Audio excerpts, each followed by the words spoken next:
आशीर्वाद का भी कोई महत्व होता है, जैसे आयुष्मान भव, सौभाग्यवती भव, चिरंजीवी भव, ऐसे? ये सब केवल बातों के हैं। शरीर कभी चिरंजीवी आज तक हुआ है किसी का? कौन ने चिरंजीवी का आशीर्वाद देता है? कोई हुआ चिरंजीवी? कि आपको सृष्टि में दिखाई दे रहा है क्या चिरंजीवी हुआ? सब मरते हैं, इसका नाम मृत्यु लोक है। ये केवल व्यवहार के आशीर्वाद है। सुखी रहो, चिरंजीवी भव, आनंद लो। लेकिन भजन न करो तो आनंद मिल जाएगा क्या?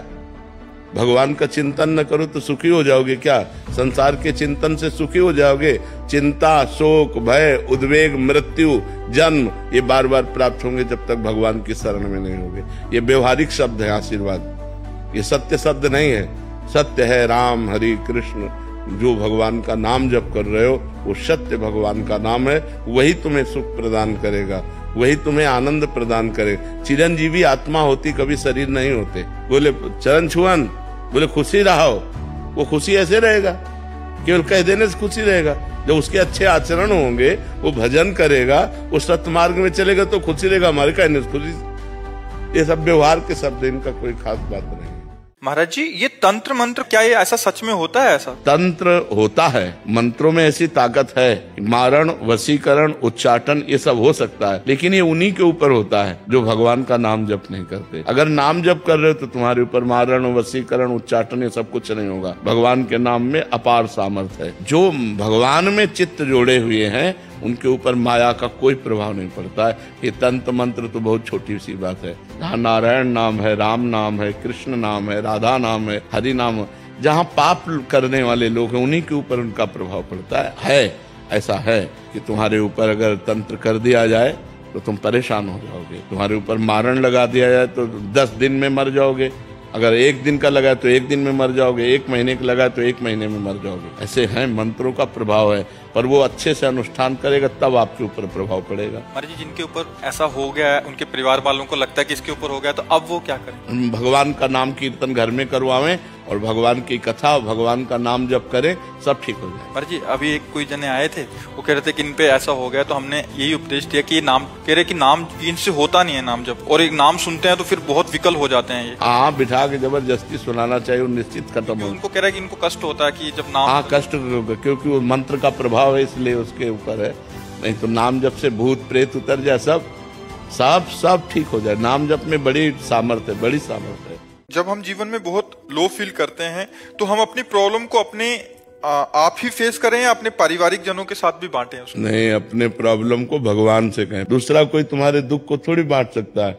बांट सकते हैं तो भगवान बांट सकते हैं। तो उस समय भगवान से जुड़ो, अंदर ही अंदर भगवान से प्रार्थना करो, भगवान के चिंतन में रहो, भगवान का नाम जप करो, तो जो दुख आया है वो ऐसे हंसते हंसते कट जाएगा। और अगर भगवान से नहीं जुड़े, परिवार से जुड़े, तो उनका भी मन दुखी होगा और कोई हमारे दुख को बांट तो लेगा नहीं। तो हमें लगता है अपने दुख को केवल भगवान से कहना चाहिए। दूसरा कोई पूछे कैसे हो तो मुस्कुरा के कह देना चाहिए, अच्छा है, बड़ी कृपा है। और अंदर ही अंदर भगवान से बात करे। इंसान खुद दुखी है, वो तुम्हारे दुख में क्या सहयोग, बहुत और हंसी उड़ा सकता है आपकी, या थोड़ा सा सहानुभूति प्रकट कर सकता है, लेकिन उसकी सहानुभूति से हमारा दुख मिट जाएगा क्या? लेकिन भगवान मिटा देंगे। भगवान इतने सामर्थ्यशाली हैं कि वो अलौकिक कार्य भी कर सकते हैं, कि जो नहीं हो सकता वो भी हो सकता है। भगवान की कृपा से वो भी हो सकता है।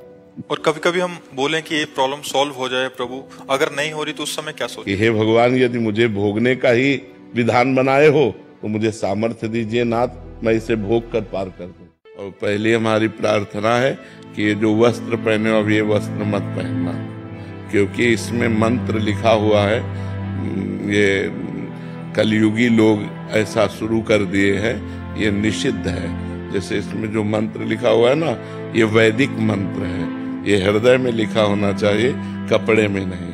और ये बाहर उच्चारण नहीं किया जाता, ये गुरु से लेकर अंदर ही अंदर जपा जाता है। जो आज लोग कीर्तन करते हैं, द्वादशाक्षर मंत्र, पंचाक्षरी मंत्र, ये अमंगलकारी है। भगवान के नाम का कीर्तन मंगलकारी मंत्र उपांशु या मानसिक जपा जाता है, वाचिक भी नहीं। ये कीर्तन की क्या बात है? पर अज्ञान की वृद्धि हो रही, कलयुग का प्रभाव बढ़ रहा है, तो गायत्री मंत्र, शिव मंत्र, वासुदेव मंत्र, इन सब का कीर्तन किया जाता है। ये बुद्धि भ्रष्ट करने वाला कार्य है। ये समझते हैं अच्छा होता है, नहीं। ये महाराज जी हमारे यहाँ एक मंदिर है, उसमें 24 घंटे मंत्र होता है, उससे वो लगे होते हैं ना, वो ये सब नहीं। और वो सबको बुला के पूरे गांव में मतलब सब जाते हैं वहाँ करने के लिए, तो 1-1 घंटे के लिए ड्यूटी। नहीं, बिल्कुल नहीं करना चाहिए, बिल्कुल मंत्र नहीं करना चाहिए।